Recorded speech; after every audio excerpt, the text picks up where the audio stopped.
Good day and welcome po sa panibago na namang episode ng aming channel at ako nga po pala ulit si Allen ng Greenyard TV and para naman po sa vlog natin for today, mag-focus naman tayo sa mga bougainvilleas. Napapansin kasi natin kapag ganitong panahon, lumalabas ang kagandahan at nagiging popular ulit ang mga bougainvilleas at marami ang nagtatanong kung paano ba natin mas magiging mabulaklak yung mga bougainvillea na yan at paano natin mas mapapaganda. So isa-isahin natin yung mga technique na ginagamit natin para mapaganda at mapabulaklak pa natin lalo yung mga bougainvilleas natin. Syempre bago tayo magsimula sa mga bago pa lamang po sa aming channel, huwag niyo pong kakalimutan na mag-like, share, and subscribe and pakihit na rin po yung notification bell para maging updated kayo sa mga susunod pa naming videos. Please also visit and support na rin po yung aming Facebook and Instagram page, Greenyard PH po. At sa mga gustong bumisita sa aming garden na andi dito sa screen yung aming complete address. Bago nga pala tayo pumunta sa ating topic, konting shoutout po muna. Shoutout kay Ma'am Jocelyn Carasig from Pasay, kay Sir Jun Ramirez ng Los Baños, and kay Ma'am Yen Galvez ng Santa Rosa. So maraming salamat po sa pagbisita sa aming garden at pagsuporta sa Greenyard TV. Ito, marami kasi nagtatanong, paano ba napapabulaklak ang mga bougainvillea? And kapag ganitong panahon kasi, yan, nagiging popular at isa sa pinakamabentang halaman nito sa mga ganitong panahon. Dahil dito, makikita mo kasi siya sa garden, sa mga garden areas na mapupuntahan mo. Yan, naka-display yung iba't ibang varieties, iba't ibang kulay ng bulaklak ng mga bougainvillea.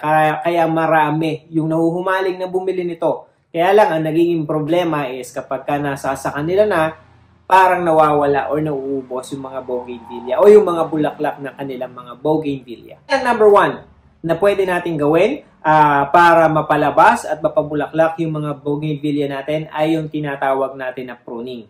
So, halimbawa, medyo mahaba na yung mga tangkay ng inyong mga bougainvillea, yung mga sanga ng bougainvillea natin, is kailangan na natin siyang i-prune, kailangan natin siyang bawasan, nipisan, especially kung halimbawa wala naman tayong nakikitang bulaklak. Siyempre, kapag may bulaklak yung mga bougainvillea natin, nakakapanghinayang na i-trim. So, minsan, kung wala namang bulaklak, pwede na natin siyang i-trim or i-prune.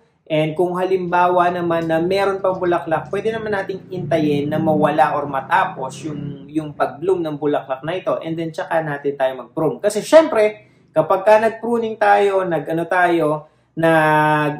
nag-trim tayo ng mga bougainvillea, katulad ng ibang halaman, mas dumadami yung mga tangkay. And ang chances is pwedeng madoble, matriple, or mas dumami pa, o mas kumapal pa yung bulaklak ng bougainvillea natin. Kasi syempre, di ba, pagka binili natin yan, iilan-ilan pa rin naman yung mga branches niyan, tapos mapapansin natin, nagtitrail or hahaba, hahaba siya ng isang mahaba. So kapag pinutol natin yun or tinrim natin yun, may tendencies na mag-branch out siya ng mas marami. So yun yung paraan para mas makapakapal natin yung bougainvillea kapag napabulaklak ulit natin siya. At lalo na kapag halimbawa may mga pagkakataon, may mga tendencies tayo na yung bougainvillea natin is ang nangyayari dyan, nauubos din or nakakalbo din yung dahon. So pagka gano'n naman lalong pangit tingnan, syempre di ba kung tangkay lamang and kahit leaves ay wala. So pwede na natin siya talagang tanggalin lalo para at least kapag nga sumibol siya,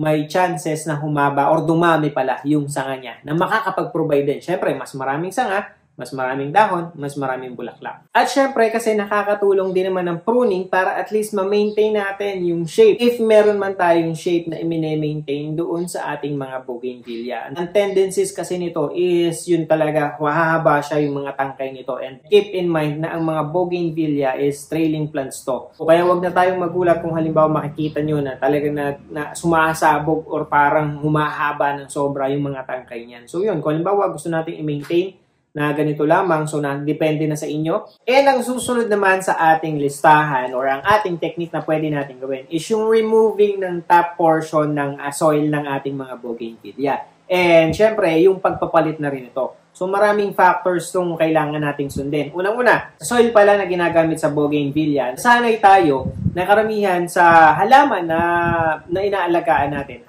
Lalo sa amin, even sa amin ang ginagamit na lupa, na garden soil dito is yung may halo, it's either loam soil, yung mga vermicast, yung mga may halo ng ipa ng palay. Pero pagdating dito sa bougainvillea, kahit wala siyang halo na iba ng palay o kahit wala siyang kahit na anong mixture, as in yung solid lamang na soil, yung tumitigas, walang problema sa kanya yon. Kahit na saan yung yung pinopropagate namin, yung binibili namin, yun talaga yung ginagamit na soil dito. So, ang chances lang or ang tendency lang nito is, syempre, hindi natin maiiwasan na magkakalat yung mga tuyong dahon ng bougainvillea na andun bumabagsak sa soil niya. So, kailangan lang nating linisin. Hindi rin maiiwasan na tubuan ng ibang mga dahon or damo itong soil ng ating bougainvillea. Kaya, syempre, kailangan nga nating linisan. And then, ka rin lang or tanggalin lang natin yung top portion ng soil ng bougainvillea. Kasi, ang isang factor dyan, yung masyadong na re-expose yun, kaya halos wala na rin nutrients na nakukuha. Pwede nating halimbawa, palitan, tatanggalin lang natin yung pinakaibabaw na portion and then papalitan natin ng bago. Pero, isabay na rin natin dito, bungkalin na rin natin ng konti yung soil ng bougainvillea natin, hindi lamang yung top portion, nakakatulong yun para at least kapag ka nag-water tayo ng plants, mas mabilis ma-absorb, mas mabilis makapenetrate yung tubig papunta sa pinakailalim, papunta sa ugat ng ating mga bougainvillea. So, walang problema doon. Mas maganda lamang kung talagang lilinisin natin. So, makakatulong ito ng husto sa ating mga bougainvillea. And kapag ka nalinis na natin yung soil, yung top portion ng ating bougainvillea, so dito na yung pagkakataon din natin para applyan siya or lagyan natin siya ng fertilizer. And pwede namang ihalo natin sa tubig or pwede rin naman na ibudbud natin siya. So, yun, nasa sa inyo na. Basta make sure kung halimbawa siya ay inihalo natin sa tubig, yung fertilizer natin, tinunaw natin, make sure lang na direct sa soil, hindi yung isa sa dahon natin siya didiligin. Kasi kapag sa dahon nyo siya diniligan, at tinamaan siya ng sikat ng araw, lalo ngayon napakainit, ang chances na masunog ang dahon niya ay talagang napakalaki. Mas lalong papangit ang inyong mga bougainvillea. So, kung halimbawa, tandaan natin, kung halimbawa, nakahalo sa tubig, diretso sa soil, gamit tayo ng lagadera, bawang tabo, so kailangan nating maghawi ng mga dahon para ma-prevent yon. Ngayon naman, kung budbod, mas maganda kung naandun sa outer portion o yung mas malayo doon sa pinakapuno, yung paglalagay natin ng fertilizer. Pagdating naman sa paggamit ng fertilizer, so kahit na ano naman na balanced fertilizer ay pwedeng-pwede dito sa mga bougainvillea natin.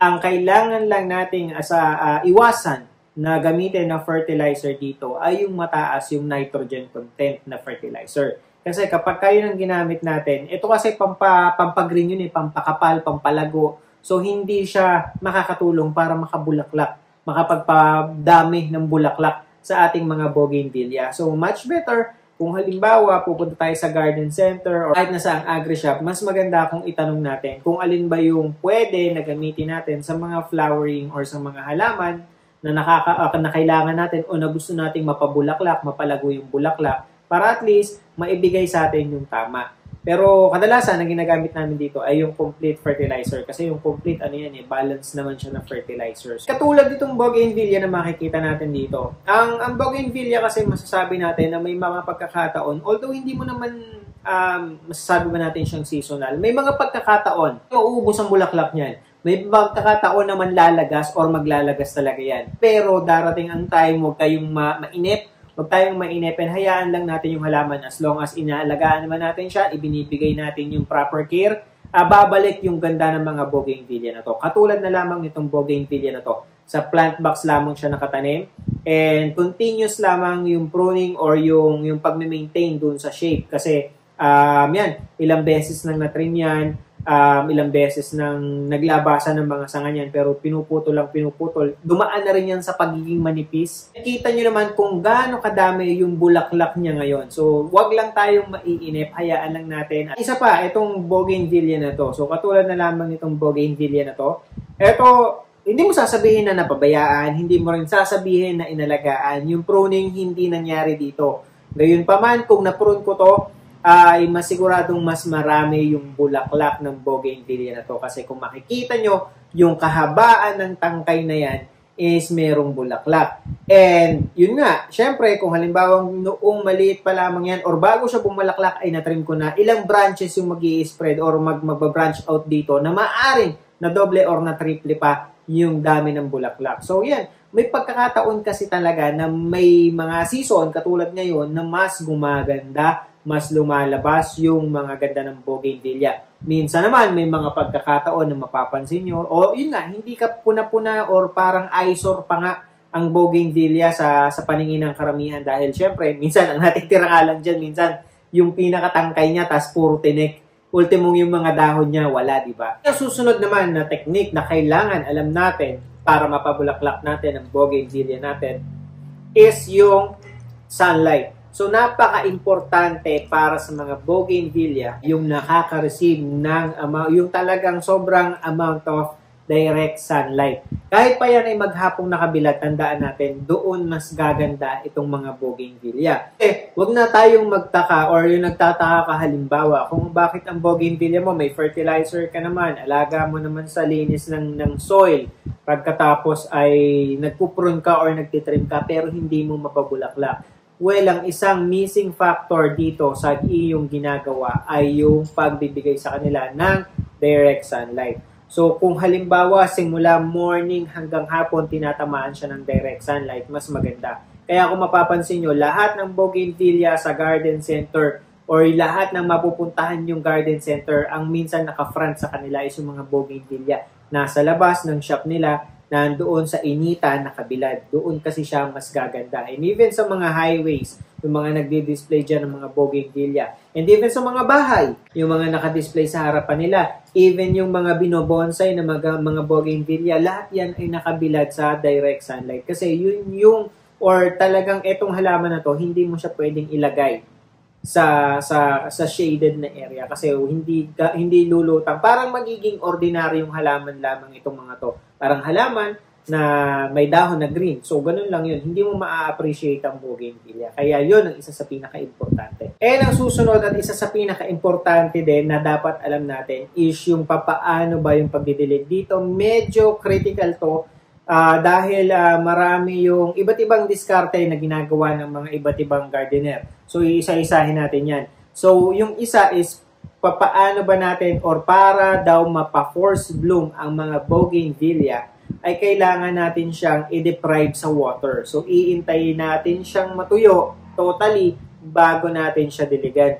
And kasi dahil nga para at least ma-force daw yung bougainvillea para mambulaklak. Dating dito sa diskarte na to, itong technique na to or itong diskarte na to, effective yan doon sa iba nating maghahalaman. Yun yung ginagawa nila o yung sa ibang nag-aalaga ng bougainvillea. So kung saan kayo sanay, doon tayo. Ang mga bougainvillea naman is drought tolerant yan. Kaya sasabihin yung force bloom, yung winater natin na inintay nating matuyo, okay yun, walang problema. Pero wag lang natin hahayaan na maging as in, completely dry from top to bottom yung bougainvillea natin. Kasi maaari or malaki yung chance na matuyo naman ito at mamatay. Hindi rin gaganda ang bougainvillea nyo kapag ka sobrang dry naman ng soil.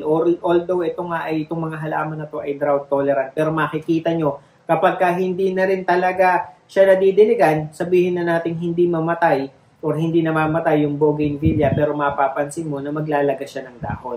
So, kaya wag naman natin totally nakalimutan yung mga bougainvillea. Kung halimbawa naman, kasi may mga subscribers din tayo na syempre kapag ka nagpupunta sa garden, kapag ka bumibisita, tinatanong din, nagkakapalitan tayo ng mga kaalaman, ng knowledge regarding sa pag-aalaga ng iba't ibang klase ng halaman.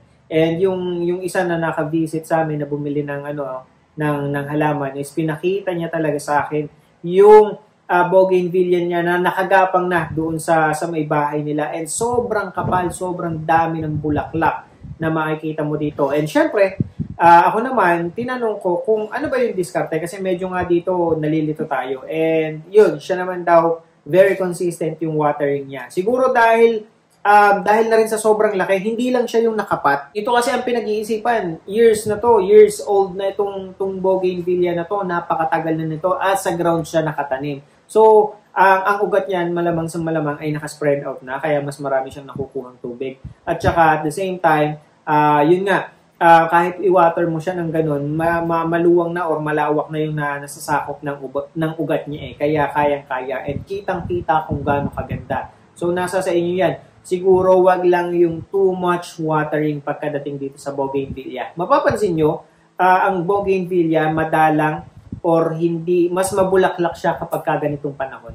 Yung sobrang init, yung natutuyo ba or sakto lang yung water. Pero kapag yung halimbawa tag-ulan, di ba naglalagas din siya ng dahon, pumapangit, nakakalbo, hindi masyadong namumulaklak, lalo na kapag kababad sa ulan. So yun yung isang yun yung isang mapapansin natin sa mga bougainvillea. So ang isang factor na nakakapagpabulaklak dito is syempre yung sakto lang, yung amount of water. Kasi pagka too much water naman, yun yung makikita or mapapansin nyo dito sa mga bougainvillea. At manonotice nyo naman ito sa mga bougainvillea nyo. Starting siguro sabihin na natin mga around January, December, papunta tayo ng summer, yan na, dyan na nagsisimula. Makikita nyo na, dumadami na yung mga bougainvillea sa garden kasi mas marami na, mas magaganda na kung i-compare natin doon sa ating tag-ulan na season. So, yung ating wet season. So, yan.